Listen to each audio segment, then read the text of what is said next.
All right, here we go. This session we're going to read chapters 9 and 10. So here we go with chapter 9. Hungry and trembling, James stood alone out in the open, wondering what to do. The night was all around him now, and high overhead a wild white moon was riding in the sky. There was not a sound, not a movement anywhere.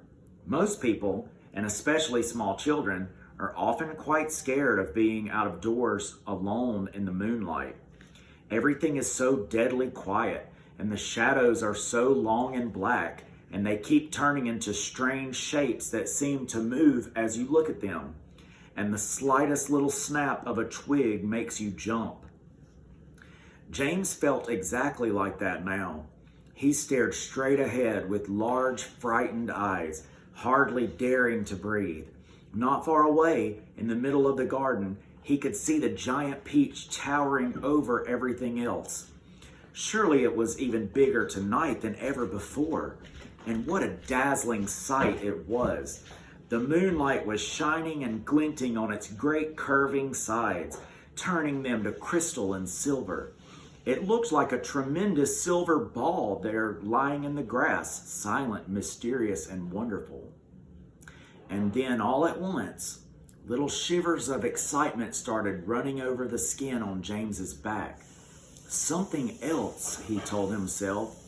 Something stranger than ever this time is about to happen to me again soon. He was sure of it. He could feel it coming. He looked around him, wondering what on earth it was going to be. The garden lay soft and silver in the moonlight. The grass was wet with dew, and a million dewdrops were sparkling and twinkling like diamonds around his feet. And now suddenly, the whole place, the whole garden, seemed to be alive with magic. Almost without knowing what he was doing, as though drawn by some powerful magnet, James Henry Trotter started walking slowly toward the giant peach. He climbed over the fence that surrounded it and stood directly beneath it, staring up at its great bulging sides. He put out a hand and touched it gently with the tip of one finger. It felt soft and warm and slightly furry, like the skin of a baby mouse. He moved a step closer and rubbed his cheek lightly against the soft skin. And then suddenly, while he was doing this, he happened to notice that right beside him and below him, close to the ground, there was a hole in the side of the peach. All right, chapter 10. It was quite a large hole, the sort of thing an animal about the size of a fox might have made. James knelt down in front of it and poked his head and shoulders inside. He crawled in. He kept on crawling. This isn't just a hole, he thought excitedly. It's a tunnel. The tunnel was damp and murky, and all around him there was the curious bittersweet smell of fresh peach. The floor was soggy under his knees. The walls were wet and sticky, and peach juice was dripping from the ceiling. James opened his mouth and caught some of it on his tongue. It tasted delicious. He was crawling uphill now, as though the tunnel were leading straight toward the very center of the gigantic fruit. Every few seconds he paused and took a bite out of the wall. The peach flesh was sweet and juicy and marvelously refreshing. He crawled on for several more yards, and then suddenly, bang, the top of his head bumped into something extremely hard, blocking his way. He glanced up. In front of him, there was a solid wall that seemed at first as though it were made of wood.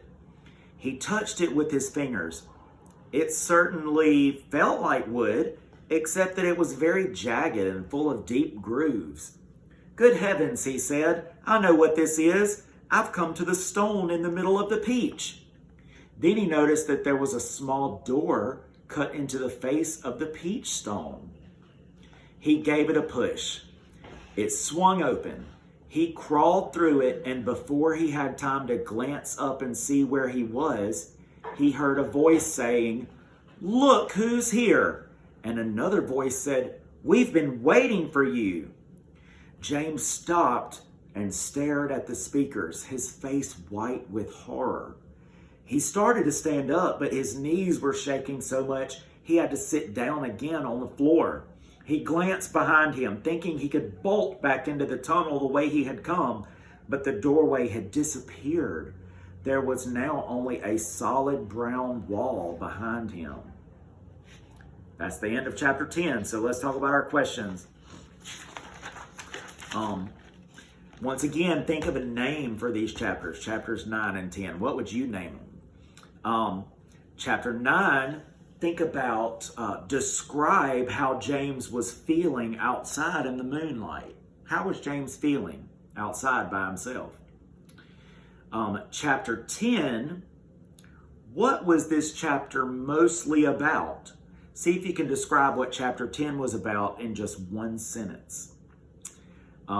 Also, for chapter 10, what is a word that means the opposite of gigantic?